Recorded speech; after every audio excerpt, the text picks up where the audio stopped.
এখন থেকে আপনি আপনার প্রিয়জনের লাইভ লোকেশন অথবা আপনার ছেলে মেয়ে কখন কোথায় যাচ্ছে সবকিছু দেখতে পাবেন গুগল ম্যাপের সাহায্যে। তো এই সেটিংসটি কীভাবে করবেন আজকের ভিডিওতে সম্পূর্ণ প্রসেস দেখাবো। তার আগে আপনারা যারা আমার চ্যানেলে নতুন অবশ্যই আমার চ্যানেলটি সাবস্ক্রাইব করে দেবেন। আমি এরকম ভিডিও প্রতিদিন আপলোড করে থাকি। তো চলুন ভিডিওটি শুরু করা যাক। এর জন্য প্রথমে আপনি আপনার লোকেশনটি চালু করে নেবেন, তারপর চলে যাবেন আপনার গুগল ম্যাপে যাওয়ার পর এখানে কোনায় দেখতে পাচ্ছেন আপনার গুগলের প্রোফাইল আইকন, জাস্ট এখানে ক্লিক করে দেবেন।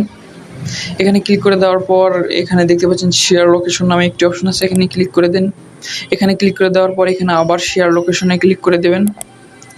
দেওয়ার পর এখান থেকে আপনি আপনার লোকেশনটি আপনার মোবাইলে শেয়ার করবেন, এর জন্য মোড়ে চলে যাবেন। মোড়ে যাওয়ার পর এখান থেকে আপনি আপনার জিমেইলটি লিখবেন। এখান থেকে আমি আমার জিমেইলটি দিয়ে দিলাম। দেওয়ার পর এখান থেকে নিচে দেখতে পাচ্ছেন সেন্ড অপশন, এখান থেকে আমি সেন্ডে ক্লিক করে দিলাম। এখন আমি আমার মোবাইলের গুগল ম্যাপ ওপেন করব। ওপেন করার পর আমি আমার গুগলের প্রোফাইল আইকনে চলে যাব, এখানে ক্লিক করে দেব। এখানে ক্লিক করার পর এখানে দেখতে পাচ্ছেন শেয়ার লোকেশন নামে একটি অপশন আছে, এখানে ক্লিক করে দেবো। আবার এখানে ক্লিক করে দেওয়ার পর এখানে দেখতে পাচ্ছেন আমি যে রিকোয়েস্টটা পাঠাইছিলাম এখানে চলে আসছে। তো দেখতে পাচ্ছেন আমার লাইভ লোকেশন দেখাচ্ছে, প্রোফাইল ছবি শুদ্ধ।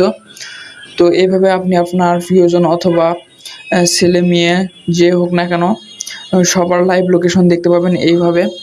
তো এইভাবে আপনি চাইলে কোথায় যাচ্ছে, কোথায় গেছে অথবা সব কিছু দেখতে পাবেন এখানে।